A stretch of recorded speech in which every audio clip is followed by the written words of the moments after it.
Assalamualaikum warahmatullahi wabarakatuh anak-anak. Jumpa lagi bersama Ibu. Di sini Nur Aida Giona, mahasiswi STKIP PGRI Banjarmasin dalam Prodi Pendidikan Guru Sekolah SD. Selamat datang untuk para siswa-siswiku. Semoga di masa pandemi ini kita selalu diberikan kesehatan ya anak-anak. Dan jangan lupa untuk minum vitamin dan jangan keluar ya. Jika ingin keluar jangan lupa ikuti 3M. Baiklah, di sini kita akan mempelajari ilmu pengetahuan sosial atau pelajaran IPS yang bertemakan manusia dan lingkungan. Di sini materinya hubungan manusia dan lingkungan. Apa sih hubungan manusia dan lingkungan itu? Nah, di sini Bu akan menjelaskan ya. Lingkungan hidup merupakan suatu sistem tatanan ekosistem, sedangkan manusia adalah bagian dari ekosistem tersebut. Manusia dan lingkungan alam memiliki hubungan yang sangat erat. Keduanya saling memberi dan menerima pengaruh besar. Pengaruh alam terhadap manusia lebih bersifat pasif, sedangkan pengaruh manusia terhadap alam bersifat aktif. Lingkungan adalah suatu media di mana makhluk hidup tinggal, mencari, dan memiliki karakter serta fungsi yang khas secara timbal balik dengan keberadaan makhluk hidup yang menempatinya, terutama manusia yang memiliki peranan kompleks dan real. Sedangkan manusia itu adalah makhluk ciptaan Tuhan dengan segala fungsi dan potensinya yang tunduk kepada aturan hukum alam, mengalami kelahiran, pertumbuhan, dan mati, terkait dan berinteraksi dengan lingkungannya dalam sebuah hubungan timbal. Selanjutnya di sini ada lingkungan alam. Lingkungan alam ini dibagi menjadi dua. Yang pertama lingkungan alam daratan dan yang kedua lingkungan alam perairan. Lingkungan alam daratan itu terbagi menjadi laut, hutan, dan sebagainya. Sedangkan lingkungan alam perairan itu dibagi menjadi sungai, danau, samudra, muara, dan masih banyak yang lainnya juga ya. Selanjutnya sumber daya alam, pemeliharaan dan pengelolaan. Sumber daya alam itu apa sih? Nah, di sini sumber daya alam adalah sesuatu yang dapat dimanfaatkan untuk berbagai kepentingan dan kebutuhan hidup manusia agar hidup lebih sejahtera yang ada di sekitar alam lingkungan hidup kita. Sumber daya alam ini terbagi menjadi dua jenis berdasarkan sifatnya ya, yakni sumber daya alam yang dapat diperbarui, yaitu jumlahnya sangat banyak hingga tak terbatas, dan sumber daya alam yang tidak dapat diperbarui jumlahnya sangat terbatas dan semakin menipis setiap. Contoh sumber daya alam yang diperbarui dan contoh sumber daya alam yang tidak dapat diperbarui.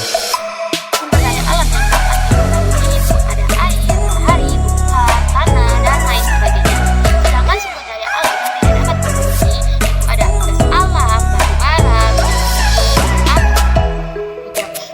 Selanjutnya, dampak kerusakan lingkungan terhadap kehidupan.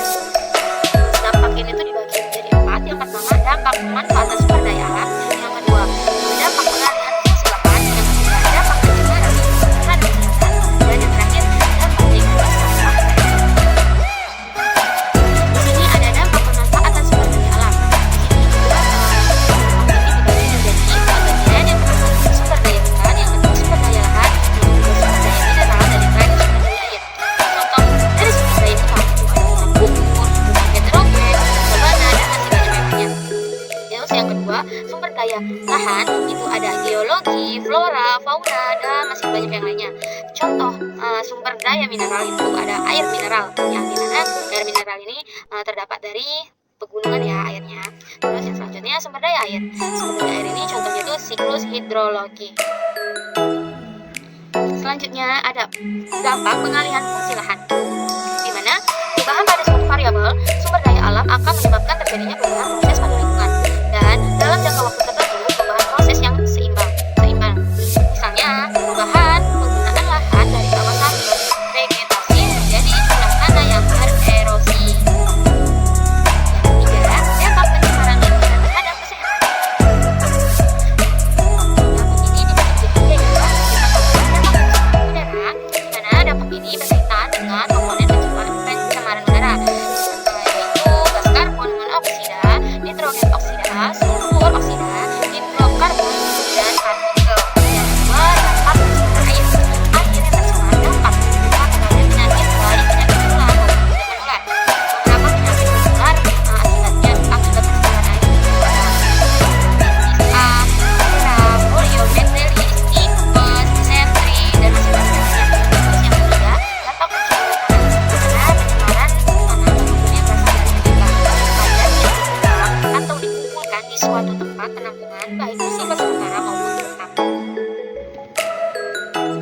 terakhir, dampak negatif sampah terhadap lingkungan. Dampak ini dibagi menjadi 4 ya. Ada karena sampah dapat menimbulkan pencemaran udara karena mengandung gas-gas yang terjadi dan ronggakan sampah adalah bau tidak sedap, daerah becek dan berlumpur di musim penghujan datang. Jadi kalau sampah ada di mana-mana itu pasti kalian melihatnya jijik ya kan? Seperti itu. Jadi jagalah kebersihan lingkungan kita. Yang kedua, sampah yang bertumpuk-tumpuk dapat menimbulkan polusi dari segi fisik dan kimia yang tidak sesuai dengan lingkungan normal yang dapat mengganggu kehidupan. Yang ketiga, dapat menimbulkan berbagai penyakit terutama yang dapat ditularkan oleh lalat atau serangga lainnya, binatang-binatang seperti tikus dan anjing. Dan yang keempat, secara estetika, sampah tidak dapat digolongkan sebagai pemandangan yang nyaman atau dinikmati gitu. Jadi untuk dari itu kita belajar untuk menjaga kelestarian lingkungan alam kita sekitar kita. Jika ada sampah, kita ambil terus kita buang kayak gitu. Terus misalnya udah banyak, kita bisa menanamnya gitu loh. Kita bisa gali tanah terus kita tanam dan sampah tersebut akan menjadi pupuk. Itu juga tidak akan mencemarkan polusi udara seperti itu. Baiklah, Ibu, jika Ibu ada kesalahan, Ibu mohon maaf. Terima kasih untuk anak-anak yang sudah memperhatikan Ibu. Sampai jumpa anak-anak. Wassalamualaikum warahmatullahi wabarakatuh.